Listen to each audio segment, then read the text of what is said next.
Alright, I am recording. And as usual, you know, my production methods are not right up there. As far as lighting, I hope it works out. This is the first day of the rest of your life as an arrow maker. Hey. And a cat herder. You get away! And the style I'm going to be doing, there's many different styles. I'm using, this as an example. This is the one that was made by Derek of Derek's Primitive Missiles, and this is River Cane. Obviously, you can do a single shaft, just entirely River Cane. The knock is made in the River Cane. The end is finished to River Cane. You don't need to have, say, a socket here in River Cane going up to a hardwood foreshaft. Very nice arrow. I'm also going to be doing, I really hope you can see that. You probably can't. Either turkey or goose feathers, natural fletching, bound on with sinew, and then a very thin fiber of sinew going around, wrapping, holding it down, then finished up there. I'm also going to use heat to trim the feather. I'm not going to use scissors. Of course, scissors work. Always work from this way, that way when you're cutting. You'll have issues if you try to do this one. Or a thin obsidian flake or something like that. I'm going to use heat. I like to use heat, a hot ember, to trim the feathers because it gives a really nice, kind of a really primitive feeling edge, and I like to scallop them too. You know, why not be a little fancy with your hot ember, or I might use a soldering iron or a wood burner to do it. Nice scallop here. It's all a matter of detail. I make a lot of bows, don't make as many arrows as I used to. However, you know, it's a two-part system. 3 if you include the string, which the string is a big thing too. What do you use for string when you're out in the bush? But a bow and the arrows. The style I'm going to be using, and you can see it, these are just shoots. They're just shoots. I'm not sure what they are. They could be viburnum, they could be hazel. I don't know. But you have to be very, very particular at every aspect. It's not like I'm going to rush through this part and then go on to the next. Arrow making is like any craft, any fine art, where you have to pay attention to the little details. These were not gathered by me, and you could tell if you knew me very well that they are fully cured. They're years old, but look at how wonky they are. The first step actually in straightening is when they're green, and I'll get into that. I want to tell you though that when you're cutting these things, don't be chintzy. If you're going to make 28-inch arrows, don't cut 28-inch shoots. I would have gone, you know, even beyond. These are 33 inches long. I would have gone to well over 40. So you can adjust. Let me just grab one of these things. You can adjust. This is a full-length one, where your arrow lies along to help you, because we're not going to be scraping these down. They're going to be this diameter tapering to the knock. You want to be able to match them, and having the longest possible, you can just slide it up there and then cut it and wind up with a fully matched set. These were cut short. They were also bound in a way that did not give an initial straightening before heat straightening. Very important. You cut them long, and it could be viburnum or hazel or yellow dogwood or red osier or anything. Birch shoots. If you have, say, a birch tree growing in your yard, you'll notice that they shoot up. Apple trees will do the same thing. You just want the cherry. There's all sorts of shoots to be had out there. But the first is cut them long. Very long when you're in the field, because it's hard to really picture when the bark is still on the final diameter, and you want to make sure that you have thick enough end there for the string notch. Secondly, you can do an initial kind of, you know, rough straightening of them, but I go final set. If you have gathered them carefully, which I prided myself on gathering, you know, these long things, all uniform, because you don't want to gather 100 things and only have 30 of them usable. Be very careful. The first step is gathering them. If they are of uniform size, 1, 2, 3, 4, 5, 6, 7, 8, let's get rid of one of these things, the big old thick one, they will form a nice tight, and this is important, a nice tight bunch. In numbers of 7, you'll have one in the center and then 6 tight all the way around. I'm going to grab them like a magic trick and just as best as I can. I want to have them all go out. I want to make kind of a, because that will help, and you will see why. This one is kind of ginky. It goes out and then it goes back in. But I want to gather them as tightly as possible. Don't need any help. You get over there. Nice tight bundle. You can see that. Probably. Imagine you can if you can't. And this is a bowstring. I'd actually need a longer one with a choking thing, because I want this to really grip. Oh, look at this. Handiwork. Get them all there. And if they are splayed out as you wrap, and this, if it doesn't hurt your palm, you're not doing it hard enough. Keeping them straight. At this point, you can still adjust them. But what this is going to do, it's the law of averages.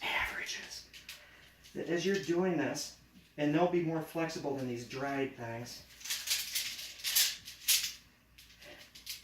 because they're fitting tight, and the big end's here and the little end's there, it's going to be a consistent, nice decline in diameters. Get these things, get it tight. After you've dried these things, they're going to be a lot straighter than they were here. The fellow who gave me these, I'm reluctant to speak ill of his gathering methods, but they could have been a lot straighter just to begin with, before any heat straightening whatsoever. If he had matched them size-wise, bundled them in 7s, and then bundled the heck out of them, just tight. This might take another bowstring. Well, it absolutely well. Working these things, pinching them, getting them all orientated. It's not going to help these poor things because they're already cured. Let me just finish this off. And because they are green, because they are pliable, they are susceptible to our influence, chances are they will dry this straight. You're still going to have some wonkiness to them, but it's a lot better than they started. Nice bundles of 7. Take pride at every step. I've got all these nice 7 bundle arrow shafts ready, and so that is that. First step, get it in your mind that you're going to be precise at every step. Go out and gather them long. I would have added another 8 inches to these, so again I can adjust the diameter when I'm cutting them to my final size, and just patience, let them dry. I usually take the bark off them at this point. It's not as pesky as far as checking. Unchecking is like a big stay for a bow, but that is that. So you've got these things, and now I do them all step by step. I have one that's, oh my goodness, I think I bundled the one that I already did the initial straightening, so I'm going to have to disassemble this. But I'm going to take one. This is a good one. This is actually straight, so work with it. They would all look like this if you had bundled them carefully. Electric ranges are great. I could be outside over coals of a fire, but it's raining out, freezing rain, so I'm not. I'm in here. I'm going to turn my electric range on high, and just as a safety precaution, look at this. Cast iron skillet. When I'm done with this, I don't want to leave a hot surface, so I just stick my skillet on there. You cannot hurt cast iron. Now for the fun part. If you have a bend right at the end, you're not going to do anything with it. You're not going to have enough leverage to get that out. But it's as simple as lard or mink oil or bear grease or any kind of oil. Just kind of rub it on that thing. You want that grease to help bring the heat into it. Lubricate it during the bending process. And it's now just a matter of when your wife is asleep so she doesn't, she wouldn't bother. See you getting hot grease all over the countertop. You have probably seen this in other videos. I could wait until the grease smokes. I could wait till it's just going to be really hot and horrible on my hands when I'm bending it. That's usually what I do. If it doesn't hurt, it's not working.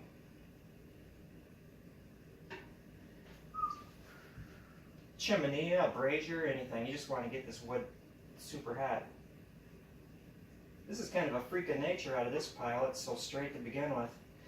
The one I'm going to pull out of there, the one that I did initial straightening on, well actually, I'm going to do it on this one. You shall see. Then it's just a matter of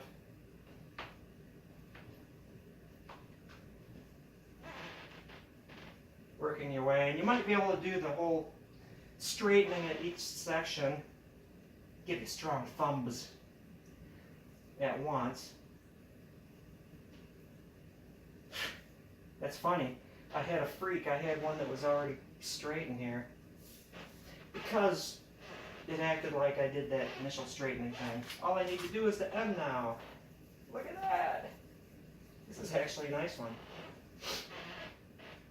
Hang on. Hang on, all. I'm going to show you a trick. A cool trick. A magic trick. If you don't get anything else out of this video, you'll get that. I shan't do the knock-ends and fitting the stone points on these in this video. I shan't do the fletching because first of all I can't edit, and second of all I want to really impress upon you the care that you should have at each step. An aero build is a number of careful steps to get a matched set that flies well.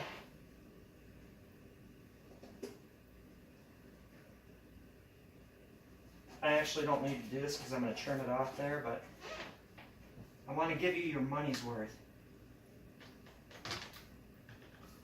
Actually, rolling them helps too. There's all sorts of things. You'll become a master after a couple of arrows. I'm pulling too. Pulling and bending. Convincing this thing. Oh, there we go. That's good enough for the next step. That was weird. That one was straight. Okay, now I do not want to cut through grain very much. I'm going to have to because you don't want to have necessarily these bumps at the nodes. This one is actually really straight. I wouldn't have to do that. Those things are going to fly off my hand. But just for the sake of argument, this is the most important part of this. Bad instant coffee. For the sake of argument, if you've got like some big obnoxious knot that's going to like interfere with the flying, sanding block, just gently, don't go crazy. Actually, it doesn't bother anything if you've got a slight like node there.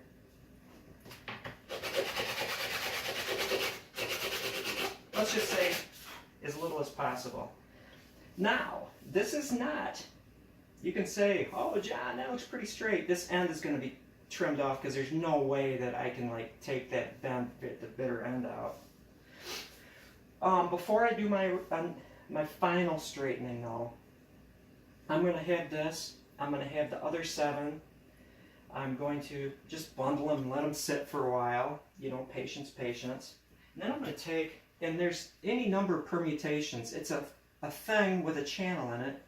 And I'm using a nail, just a simple nail, driven through it. I actually put this finished nail in a drill and kind of drill it through there so I wouldn't split my wood. Any number of permutations. You can make it out of wood, you can make it out of bone. It doesn't matter. It can be short, it can be wide. You just need to have a channel with a sharp point through it. And I do this every time when I'm making this style of shaft.